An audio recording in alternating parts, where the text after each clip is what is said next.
Hi everyone. Previous class में हमने discuss किया था 10th का केमिस्ट्री में कुछ कि केमिकल रिएक्शन क्या होता है ना। फिजिकल चेंज, केमिकल चेंज जो ऑलरेडी पढ़ा हुआ चीज़ डिस्कस किए थे, और फिर केमिकल रिएक्शन डिस्कस किए थे, थोड़ा सा केमिकल इक्वेशन डिस्कस किए थे एंड ओवर किए थे, है ना। तो ख़त्म कर दिए थे। तो अब आज हम फिर अगेन केमिकल रिएक्शन तो समझ में आ गया था। केमिकल रिएक्शन क्या होता है? When two or more substance combine to form new substance by chemical change, है ना। केमिकल चेंज के द्वारा जब दो या दो से अधिक सब्सटेंस पार्टिसिपेट होता है, कंबाइन होता है और एक नए सब्सटेंस का फॉर्मेशन करता है, उसे बोलते हैं हम लोग केमिकल रिएक्शन। केमिकल रिएक्शन समझ में आएगा तो केमिकल इक्वेशन क्या होता है। तो हमने जो यहाँ डेफिनेशन लिखा है, symbolic representation of chemical reaction is called chemical equation.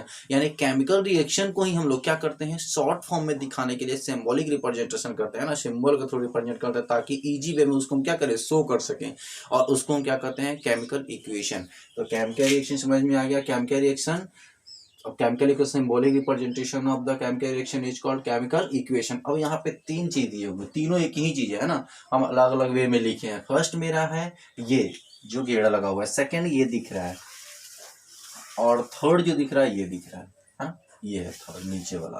तो इसको हम लोग कहेंगे chemical reaction. This is your chemical reaction. Chemical reaction में क्या वर्ड में लिखा जाता है, मैग्नीशियम रिएक्ट विथ ऑक्सीजन, है ना।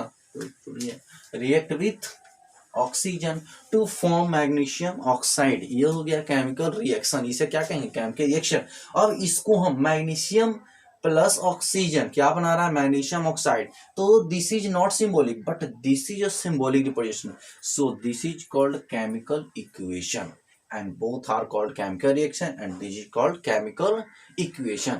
अब आपका जब केमिकल इक्वेशन समझ में आ गया तो केमिकल इक्वेशन को दो पार्ट में डिवाइड किया जाता है ना।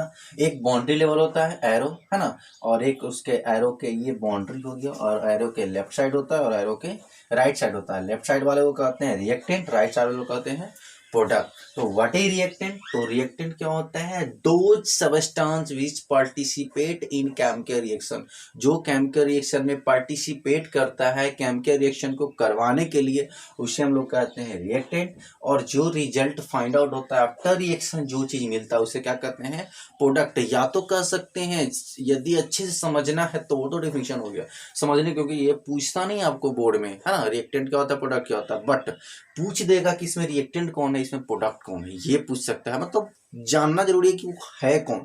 How to identify reactant, how to identify product, है ना, ये जानना जरूरी है। तो चलिए डिफिनेशन ऐसे समझते हैं कि कोई भी केमिकल रिएक्शन होता है वो विदाउट एरो नहीं होता, उसमें एरो मस्ट है ना।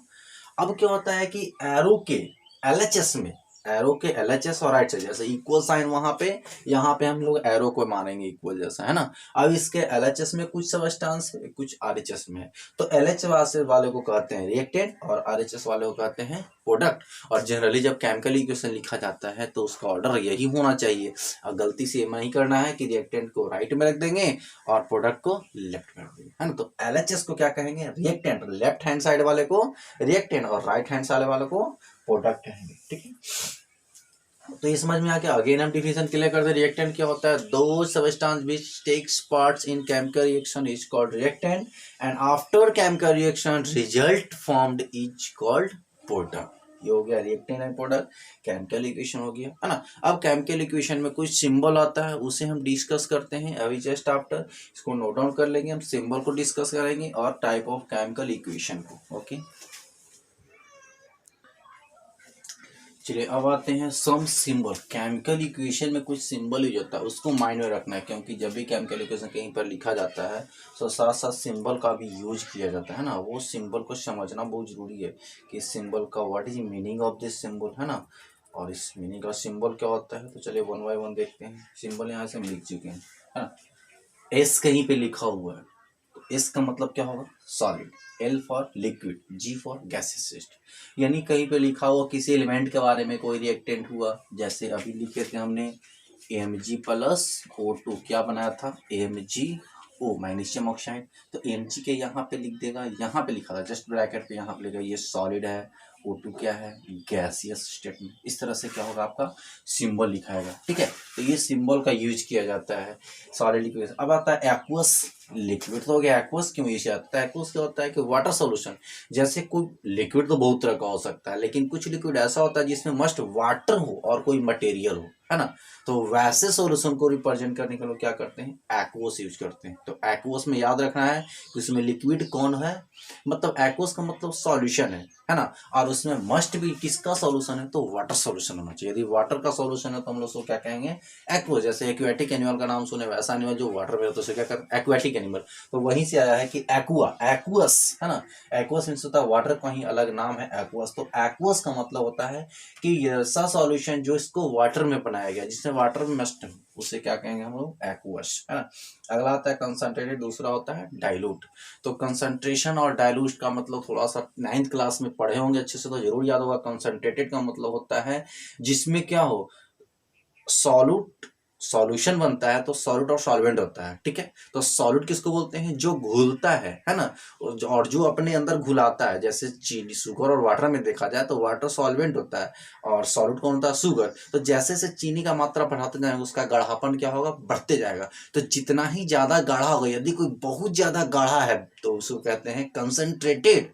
इंग्लिश में कहते हैं बहुत ज्यादा कंसंट्रेशन है ना, मोर कंसंट्रेशन। यानी कि सॉल्यूट का मात्रा ज्यादा है, यानी कि रेशियो देखा जाए तो सॉल्यूट मोर देन सॉल्यूट, मतलब अदर सॉल्यूशन से, दो सॉल्यूशन को ले लिया जाए तो एक में यदि सॉल्यूट ज्यादा है और एक में सॉल्यूट कम है, सॉल्यूशन सॉल्वेंट सेम है बट सॉल्यूट का मात्रा डिफरेंट है, तो जिसमें सॉल्यूट ज्यादा होगा उसे क्या कहेंगे, कंसंट्रेटेड। और जिसमें सॉल्यूट कम होगा उसे क्या कहेंगे, डाइल्यूट। बहुत कंफ्यूजन है, मोस्ट बच्चा इसमें कंफ्यूज करता है कंसंट्रेटेड और डाइल्यूट में।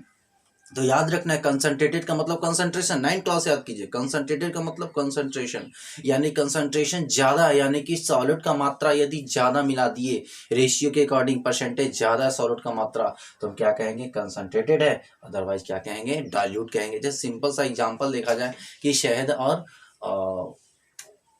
सरसों का तेल, दो चीज लेते हैं ना। तो शहद जब मैथ हम लोग खाते हैं तो शहद में देखा जाए तो उसमें क्या होता है आपका, उसका कंसंट्रेशन बहुत ज़्यादा होता है। किसके कंपेयर में, आपका सरसों, वेजिटेबल ऑयल के पेयर में। अब आता है सरसों का तेल और ले लिया जाए आपका रिफाइन तेल। तो सरसों और रिफाइन के तेल में देखा तो सरसों का तेल कंसंट्रेशन ज़्यादा होता है बट रिफाइन का कंसंट्रेशन क्या होता है, कम होता है ना। तो वही कहेंगे सरसों तेल और रिफाइन में कहेंगे sarson tel is more concentrated but refine is diluted compare to, compare word है ना, कि डाइल्यूट किसको बोलेंगे, तो है ना, डाइल्यूट। जैसे ही डाइल्यूट वर्ड दे दिया गया, इसका मतलब कि बहुत ही पतला है ना, मतलब सॉल्यूट का मात्रा कम है और बहुत गाढ़ा है, इसलिए इसका नाम क्या दिया जाएगा, कंसंट्रेटेड। अगला है आपका टाइप ऑफ केमिकल इक्वेशन। तो chemical equation is two type, balance chemical equation and unbalance chemical equation. Balance का मतलब, वो बैलेंस क्यों करता है, बैलेंस का मतलब ही होता है स्टेबल। वैसा केमिकल इक्वेशन जो बैलेंस हो, तो बैलेंस का मतलब number of element in reactants is equal to number of elements inside of product। Both यदि सेम है तो क्या कहेंगे, बैलेंस, नहीं है तो अनबैलेंस, है ना। तो बैलेंस केमिकल इक्वेशन और अनबैलेंस केमिकल इक्वेशन, इसको नेक्स्ट क्लास में डिस्कस करते हैं।